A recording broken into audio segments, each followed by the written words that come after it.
क्या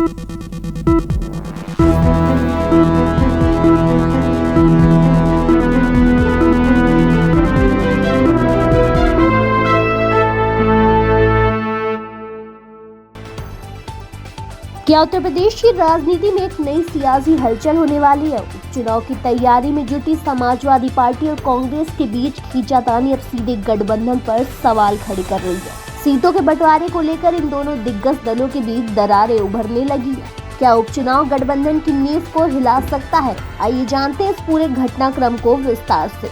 यूपी में होने वाले उपचुनाव ने एक बार फिर राज्य की राजनीति में हलचल मचा दी है। देश की प्रमुख विपक्षी पार्टियां सपा और कांग्रेस, जो हाल ही में गठबंधन बनाकर आगामी चुनाव की तैयारी कर रही थी, अब एक नए मोड़ पर आ खड़ी है। उपचुनाव के लिए सीट बंटवारे को लेकर दोनों दलों के बीच खींचातानी साफ दिख रही है। खासकर कांग्रेस की नाराजगी इस गठबंधन के भविष्य पर सवाल खड़ा कर रही है। समाजवादी पार्टी ने 9 में से 7 सीटों पर अपने उम्मीदवारों की घोषणा कर दी है। इनमें मैनपुरी की करहल सीट भी शामिल है, जो यादव परिवार की पारंपरिक सीट मानी जाती है। लेकिन कांग्रेस ने अपनी 5 सीटों की मांग को लेकर सपा के सामने शर्तें रख दी है।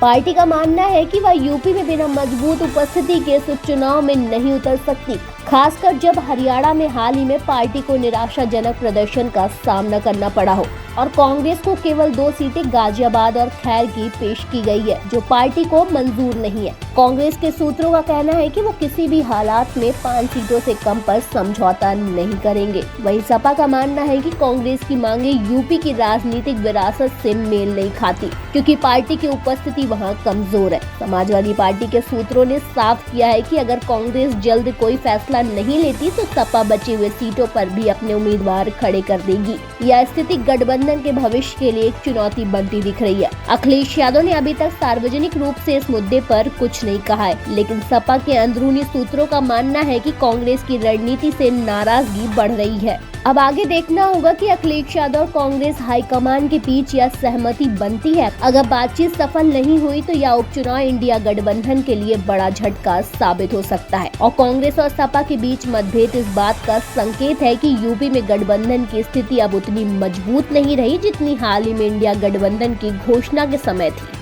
और साथ ही कांग्रेस का हालिया प्रदर्शन हरियाणा विधानसभा चुनाव में निराशाजनक प्रदर्शन ने पार्टी पर दबाव बढ़ा दिया है। ऐसे में कांग्रेस अपनी रणनीति में बदलाव की ओर देख रही है, खासकर यूपी जैसे बड़े राज्यों में। वहीं सपा इस बात को लेकर साफ है कि वह अपनी मजबूत सीटों को नहीं छोड़ेगी, जिससे उसके उम्मीदवारों की जीत सुनिश्चित हो सके। 13 नवंबर को होने वाले इस उपचुनाव में करहल, कटहरी, गाजियाबाद, मीरापुर, मझवा, फूलपुर, खैर और कुंदन की सीटों पर मुकाबला होगा। ये सभी सीटें विभिन्न राजनीतिक दलों के लिए महत्वपूर्ण है और इन सीटों पर जीत हासिल करना विधानसभा चुनाव के लिए महत्वपूर्ण संकेत देगा। और सपा और कांग्रेस के बीच चल रही तनातनी से यह साफ है कि दोनों दलों के बीच तालमेल न बन पाने की स्थिति में उपचुनाव के नतीजे गठबंधन के भविष्य को तय करेंगे। अब देखना होगा कि अखिलेश यादव और कांग्रेस हाईकमान की बातचीत इस नाराजगी को सुलझा पाती है या फिर उपचुनाव का यह मैदान गठबंधन के बिखरने का कारण बनेगा।